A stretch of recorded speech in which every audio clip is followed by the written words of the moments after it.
Hello everyone. जैसे कि इस पे दिख रहा है कि बाइक बॉन्डिंग की कुछ बातें हैं, ठीक है। केमिकल बॉन्डिंग की ये कुछ थोड़े से कंसेप्ट है। सेशन में बताना भूल गए थे शायद। क्या होता है, पहले बाइक बॉन्डिंग का एक क्राइटेरिया क्या क्या होना चाहिए। देखिए, एक होता है डोनर, कोई डोनर एलिमेंट या आइटम जो भी बोलिए, ठीक है। डोनर आइटम होते हैं, ठीक है, जिसके पास क्या होता है, ऑक्टेट कंप्लीट होना चाहिए, ठीक है।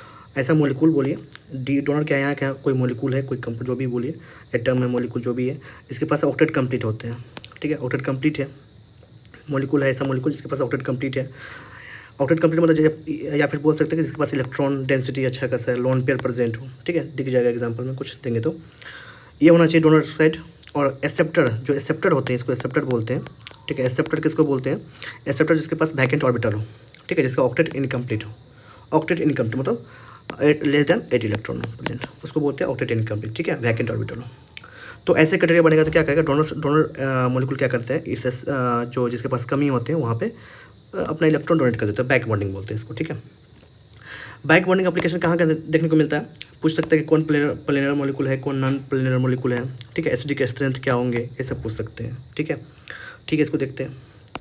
तो पहले देखते हैं प्लेनर और नॉन प्लेनर मोलिकूल कैसे डिफाइन करेंगे, ठीक है। जैसे एग्जाम्पल लेते हैं, ये CH3 का होल थ्राइस N, ठीक है, इसको ट्राईमिथाइल एमाइन बोलते हैं, ठीक है।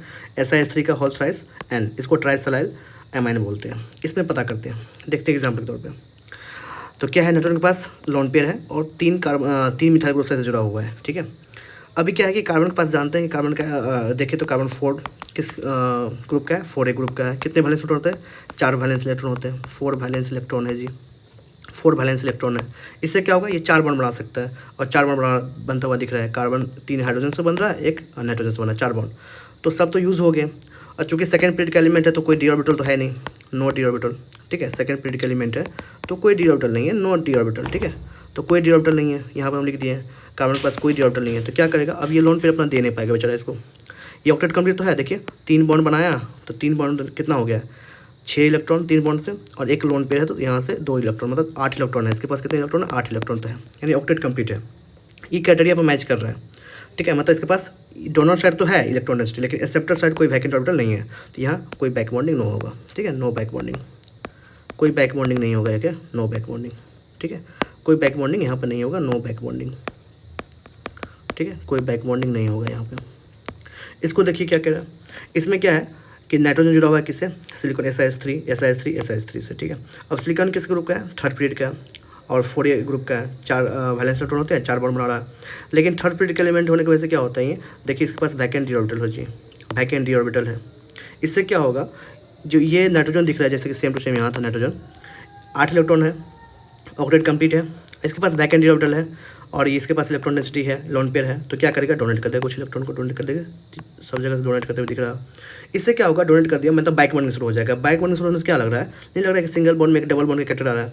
तो चूंकि ऐसा कंप्लीट नहीं फॉर्मेशन दिख रहा है तीनों साइड, तो हम लोग डॉटर डॉटर दिखाते हैं, ठीक है। ऐसा लग रहा है पार्शियल, इसको क्या बोलते हैं कि इसमें पार्शियल डबल बॉन्ड कैरेक्टर आ गया, डबल बॉन्ड कैरेक्टर आ गया, डबल बॉन्ड कैरेक्टर आ गया, ठीक है।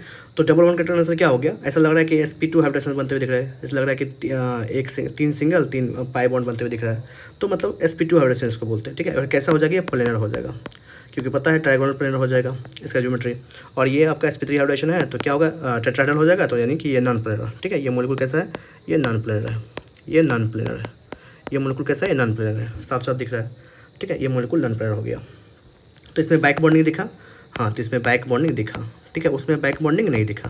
तो ये बातें पता कर सकते हैं। और जरूरत पड़ने पे चूंकि प्लेनर हो गया तो यहाँ का डायपोल मोमेंट भी जीरो है, क्यों कि सभी वेक्टर जो ना क्या हो गया, अपोजिट ऑफ डायरेक्शन चल जाएगा एक प्लेन में, तो म्यू भी जीरो हो जाएगा। मतलब ये नॉन पोलर भी हो सकते हैं, ठीक है। नॉन पोलर भी पूछेगा तो नॉन पोलर बोल देंगे, नॉन पोलर है, ठीक है। अब देखते हैं सेकंड एप्लीकेशन, एसिडिक स्ट्रेंथ के बारे में।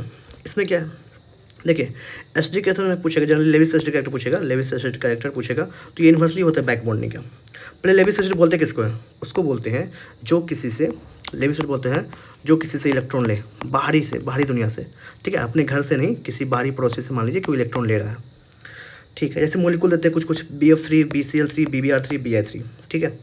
अब क्या है कि BF3 में देखिए साफ साफ डायग्राम के हिसाब से BF 3 बॉन्ड बनते हुए दिख रहा है, ठीक है। और F के पास क्या है, इलेक्ट्रॉन डेंसिटी है, 3 लोन पेयर है, 3 लोन पेयर है, ठीक है, 3 लोन पेयर है, साफ साफ दिख रहा है। मतलब F के पास क्या है, मतलब एक बॉन्ड हो गया 2 इलेक्ट्रॉन, 3 दूना 6 इलेक्ट्रॉन, मतलब 8 इलेक्ट्रॉन, ठीक है 8 इलेक्ट्रॉन है। अब 8 इलेक्ट्रॉन में तो क्या है, ऑक्टेट कंप्लीट हुआ। और बी के पास क्या है पता है, बी के पास इनकम्प्लीट डाटा है, 6 इलेक्ट्रॉन है, देख रहे हैं 3 2 1 2 3 बॉन्ड होने के हिसाब से 6 इलेक्ट्रॉन हुआ, तो इनकम्प्लीट है, ठीक है। और इसके पास क्या होते हैं, वैकेंट ऑर्बिटल है, वैकेंट ऑर्बिटल होते हैं इसके पास। कौन सा वैकेंट ऑर्बिटल, 2p में होते हैं, ठीक है, इसके p में होते हैं वैकेंट ऑर्बिटल। क्या करेगा, देना शुरू कर देगा इलेक्ट्रॉन, तो इसको बैक बॉन्डिंग बोलते हैं, ठीक है, इसको बैक बॉन्डिंग बोलेंगे। यानी कि सब में बैक बॉन्डिंग चल रहा है, इतना समझ में आ गया, सब में बैक बॉन्डिंग, क्योंकि सब में सभी हाइड्रोजन है, क्लोरीन के पास भी लोन पेयर होगा, इसके पास भी लोन पेयर होगा, इसके पास लोन, सब दे रहा होगा। अब डिपेंड करता है कि किस में ज़्यादा बैक बॉन्डिंग हो रहा है। देखिए जितने छोटे छोटे मॉलिक्यूल होंगे, छोटे छोटे मॉलिक्यूल, देखिए ब्रोन क्या है, छोटे हैं, फ्लोरीन छोटे हैं, तो छोटे छोटे जितने होंगे उतना अच्छा बैक बॉन्डिंग होगा।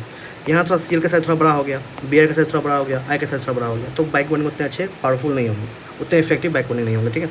तो बैक बॉन्डिंग देखें हम सबसे ज़्यादा इसमें होगा, इसमें होगा, तो इस तरीके से कैसा हो जाएगा, उल्टा हो जाएगा, ठीक है। तो ये था पूरा कंप्लीट बैक बॉन्डिंग कहानी, ठीक है।